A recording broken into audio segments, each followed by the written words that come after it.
Hej miq, jam shumë e lumtur të ndaj me ju një lajm të jashtëzakonshëm. Një lajm që më ka mbushur zemrën me gëzim e me krenari.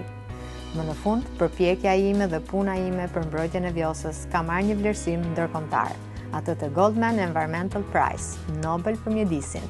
Është një çmim që vlerëson aktivizmin në gjithë botën dhe unë kam kënaqësinë që bashkë me kolegun tim Olsi të jemi vlerësuar këtë vit për Europën.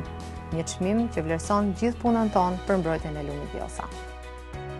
Vjosa është një pasuri natyrore që nuk na takon vetëm ne, por gjithë Europës e tashmë të gjithë botës. Është një ekosistem unik që mban biodiversitet të rrallë, lidh komunitetet dhe është një kauzë që na ka bashkuar ne dhe shumë të tjerë për ta mbrojtur atë.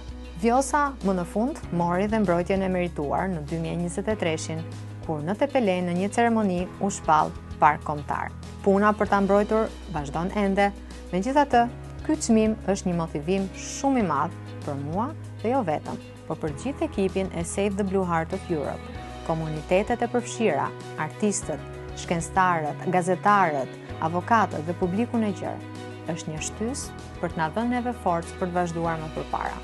Për mua, ky është një moment motivimi për të mos ndalur, por për të vazhduar edhe më tej për të forcuar zërin e aktivistëve në Shqipëri. Kam një mesazh që dua të ndaj me të gjithë ju që besuat, të gjithë ju që mbështetet kauzën për Vjosën.